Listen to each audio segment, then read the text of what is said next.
କହିଲେ ତା ପାଠ ପଢା ବନ୍ଦ କରିଦେ ତାକୁ ପାଠ ପଢାଇବେ ବଳ ନାହିଁ ଟୋକାଟା ପୁରା ପାଠ ପଢିବ ବୋଲି ଜିଦ୍ ଧରି ବସିଛି ଆଲୋ ତା ପାଠ ପଢା ପାଇଁ ମୁଁ ବାହାର ଦ୍ୱାରେ ଗୋଡ଼ ଭାଙ୍ଗି ଛିଡ଼ା ହେଇପାରିବିନି ଆଲୋ 100 କି 200 ହେଇଛି କିଏ ଦେଇଦବ ଏକାଥରକେ 2 ଲକ୍ଷ ଟଙ୍କା ଯାହାକୁ ମାଗିଲେ ସେ କହୁଛି ବନ୍ଧକ ପାଇଁ କ'ଣ ଆଣିଛୁ ଦେ ଓହୋ ମୁଁ ତମ କଥା ବୁଝୁଛି ଖାଲିଟାରେ ଏତେ ଗୁଡ଼ାଏ ଟଙ୍କା କିଏ ବା କାଢିକି ଦବ ହେଲେ ତମେ ଜାଣିନ କାଲି ରାତିରୁ ଜିତିଟା କିଛି ଖାଇନି ସେମିତି ମୁହଁ ମାଡ଼ି ଶୋଇଛି ମୁଁ ଯେତେ ଡାକିଲି ଦୀପା ଯେତେ ଡାକିଲା ସେ ଆମ କାହାରି କଥା ଶୁଣିଲାନି ତୁ କହ ସାରିଆ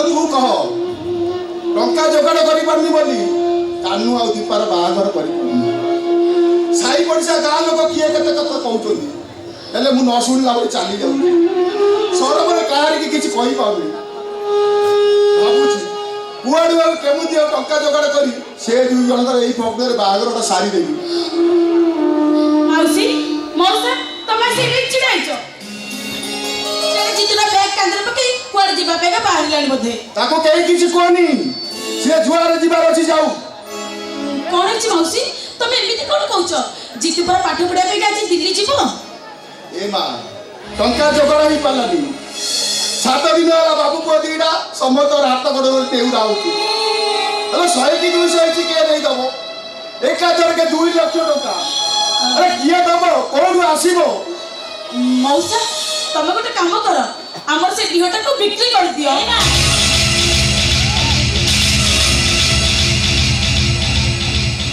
କ'ଣ କହିବି ତୁ ହେଲେ ମା ତୋ ବାପାର ଶେଷ ସମୟ ସେ ଘର ଡିଅ ଖଣ୍ଡକୁ ତୁ ବିକ୍ରି କରିଦେବା କଥା କହିପାରୁଛୁ କେମିତି ଆଲୋ ଏ ମା ତୁ ସେମିତି କହ ନା ତୁ କ'ଣ ଚାହୁଁଛୁ ସେ ଘର ଡିଅ ଖଣ୍ଡ ବିକି ଦେଇ ମୋ ସାଙ୍ଗ ଗୋପିଆର ନାଁଟାକୁ ମୁଁ ବୁଡ଼େଇ ଦେବି ମଉସା ତମେ ବୁଝୁଛ କାହିଁକି ଯେତେ ପାଠ ପଢି ଚାକିରି କଲେ ଆମେ ପୁଣି ଗୋଟେ ଡିହ କିଣିଦେବାନି ନା ତା ପାଠ ପଢା ବନ୍ଦ ହେଇଯାଉ ପଛକେ ହେଲେ ମୋ ସାଙ୍ଗ ପାଖରେ ମୁଁ ଅନ୍ୟାୟ କରିପାରିବିନି ମଉସା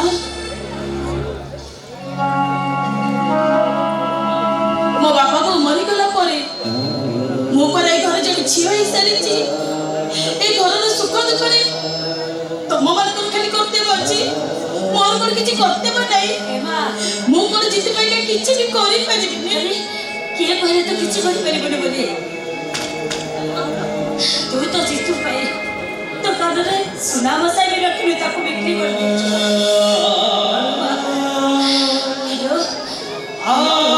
ଭଲ ଶାଢ଼ୀ ଖଣ୍ଡେ କିଣା ହୁଏ ତାହେଲେ ଜିତୁ ପାଇଁ କେମିତି ଗୋଟେ ଭଲ ଡ୍ରେସ୍ ଆସିବ ତୁ ସବୁବେଳେ ସେଇ ଚିନ୍ତା କରୁଛୁ ଜିତୁ କେମିତି ଭଲ ଖାଇବ ଜିତୁ କେମିତି ଭଲ ପିନ୍ଧିବ ସବୁବେଳେ ତୁ ତ ସେଇ ଚିନ୍ତା କରିଥାଉ ମାଉସୀ ହେ ମା ଏଇ ଦେଖୁନ କାଲି ରାତିରେ ଜିତୁଟା କିଛି ଖାଇଲେନି ବୋଲି ତୁ ପୁରା ନ ଖାଇ ସେମିତି ଉପାସ ଶୋଇପଡ଼ିଲୁ ମାଉସୀ ଜିତୁ ପରା ହେଉଛି ଏ ଘରର ପୁଅ ସିଏ ହସିଲେ ଏ ଘର ହସର ହାଟ ବସିବ କାଲିଠାରୁ ମୁଁ ଖାଇନି ବୋଲି କ'ଣ କହୁଛୁ ତମେ ମାନେ ତ କେହି ବି କିଛି ଖାଇନ ଭାତ ହାଣ୍ଡିଟା ସେମିତି ଥୁଆ ହେଇଛି ଏପର୍ଯ୍ୟନ୍ତ ପଖାଳ ହେଇନି ମଉସା ମୋ କଥା ମାନ ସେ ଝିଅଟାକୁ ତମେ ବିକ୍ରି କରିଦିଅ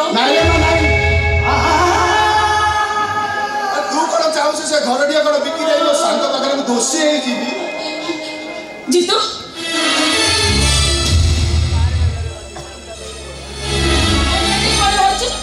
କୁଆଡ଼େ ଯାଉଛୁ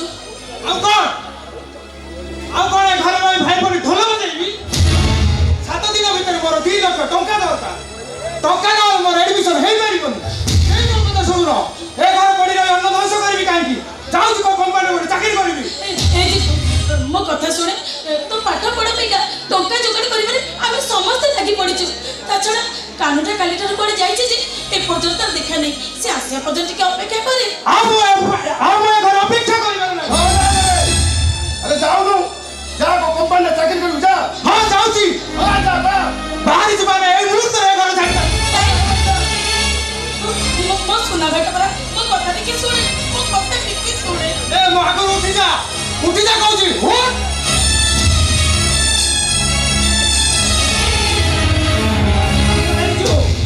କୁଆଡ଼େ ବାହାରିଛୁ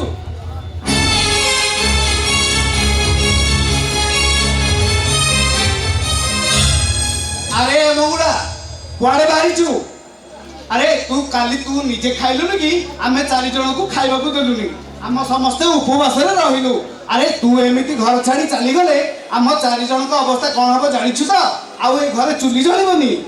ଭାଇ ତୁ ବୁଝୁନୁ କାହିଁକି? ମୁଁ ଏ ଘର ବିଷୟରେ କ'ଣ କିଛି ବୁଝିନି, ଏ ଘର ପାଇଁ ଆବଶ୍ୟକତା ସେ କଥା କ'ଣ କିଛି ଜାଣିନି, ହେଲେ କ'ଣ କରିବା ଦରକାର କ'ଣ ନ କରିବା ଦରକାର ସେ କଥା କ'ଣ ଭାବୁନି। ଆରେ ଭାବୁଛୁ ଯଦି ତାହେଲେ ଏମିତି ଘର ଛାଡି ଚାଲି ଯାଉଛୁ କ'ଣ ପାଇଁ?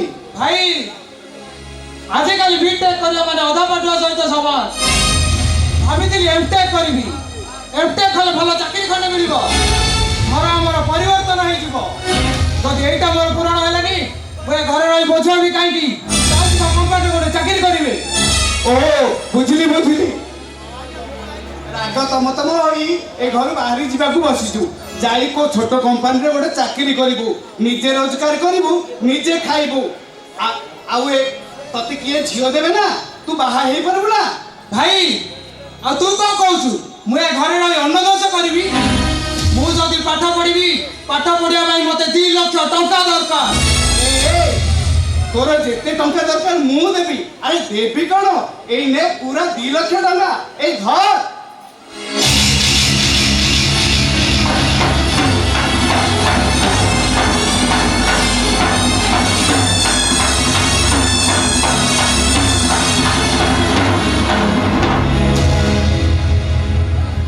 ଆରେ ତୁ ଏମିତି ଚମିକି ପଡିଲି ଯେ? ଆରେ 2 ଲକ୍ଷ ଟଙ୍କା, 2 ଲକ୍ଷ ଟଙ୍କା ତୁ ପାଇଲୁ କୋଉଠୁ? ଆରେ ତୁ ଏମିତି ଚମିକି ପଡୁଛୁ କ'ଣ ପାଇଁ? ଏ 2 ଲକ୍ଷ ଟଙ୍କା ରୋଜଗାର କରିବା ତୋ ଭାଇ ପାଖରେ କ'ଣ ଯୋଗ୍ୟତା ନାହିଁ? ଆରେ ତୁ ଆଉ କିଛି ଚିନ୍ତା କରନା, ଯା ଗାଧେଇ ପାଧେଇ ରେଡି ହେଇଯିବୁ। ଖାଇସାରିଲା ପରେ ମୁଁ ତତେ ନେଇ ଷ୍ଟେସନରେ ଛାଡ଼ି ଦେଇ ଆସିବି। ଏ ଦୀପା ଏମିତି ଆଣ୍ଟା ପରେ ଅନେଇଛୁ କ'ଣ ବା? ଯା ତା ପ୍ୟାଣ୍ଟ ସାର୍ଟ ନେଇ ଭାଙ୍ଗ ପକେଇ ଠିକରେ ରଖିଦେବୁ। ଗୋଟେ ବେଗ ପକେଇ କହୁଛି ନା କ'ଣ ମୁଁ ଚାକିରି କରିବାକୁ ଯିବି। ଆଲୋ ଏ ଦୀପା ଯା ତା ପ୍ୟାଣ୍ଟ ସାର୍ଟ ନେଇ ମୁଁ ଯୋଉ ଆଟା ଜାଣିଥିଲି ସେ ଆଟା ଦେହରେ ରଖିଦେବୁ। ଆରେ ଯା। ଆଉ ଏମିତି ଅନେଇଛୁ କ'ଣ? ଚାଲ ବ୍ୟାଗ କାନ୍ଧରେ ପକେଇ କୁଆଡ଼େ ଯିବା ପାଇଁ ବାହାରି ପଡ଼ିଲା। ଚାଲ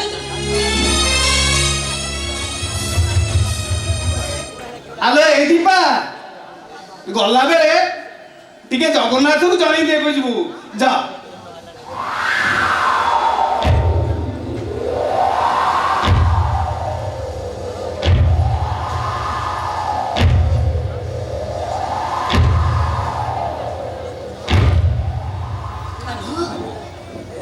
ତୁ ଏତେ ଗୁଡ଼ାଏ ଟଙ୍କା ପାଇଲୁ କୋଉଠୁ? ମୁଁ ବି ଭାବୁଛି ତୁ ଏତେ ଗୁଡ଼ାଏ ଟଙ୍କା ଆଣିଲୁ କୋଉଠୁ? କୋଉଠୁ ଆଉ ଆଣିବି? ସେଇ ଜଗନ୍ନାଥ ଦେଲେ। ନା ଆରେ ସତ କହ, ଏ 2 ଲକ୍ଷ ଟଙ୍କା ତୁ ଆଣିଲୁ କୋଉଠୁ? ମୁଁ ସତ କହୁଛି ବାପା, ସେଇ ଜଗନ୍ନାଥ ଦେଲେ ପରା। ତୁ ମିଛ କହୁଛୁ। ଆରେ 7 ଦିନ ତୋର ବାପା ପୁଅ 2ଟା ଯାକ ବୁଲୁଛୁ ଯେ କେହି ଟଙ୍କାଟା ବି ଦେଇନାହାନ୍ତି। ଆଉ ଆଜି ସକାଳୁ ସକାଳୁ ମତେ 2 ଲକ୍ଷ ଟଙ୍କା କିଏ ଦେଇଦେଲା?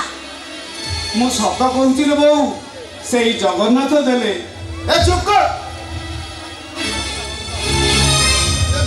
ମନୋରା କଥା ବନ୍ଦ କର। ଆରେ ସତ କହ, 2 ଲକ୍ଷ ଟଙ୍କା ତୁ ଆଣିଲୁ କୋଉଠୁ? ନହେଲେ ଟଙ୍କାରେ ମୁଁ ନିଆଁ ଲଗେଇଦେବି, ନିଆଁ।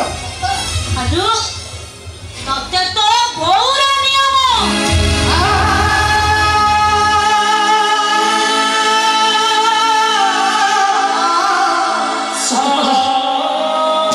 ଆରେ ସତ କହ, ଏ ଟଙ୍କା ତୁ ଆଣିଲୁ କୋଉଠୁ? ଏ ବୋଉ ତୁ ସେମିତି କହନା। ଆରେ ପଚାରୁଛି ପରା, ସେ ଟଙ୍କା ତୁ କୋଉଠୁ ଆଣିଲୁ? ଆରେ ସତ କହ, ସେ ଟଙ୍କା କୋଉଠୁ ଆଣିଲୁ? ବାହାର ପାଇଁ ବଇନା ଆଣିଛି।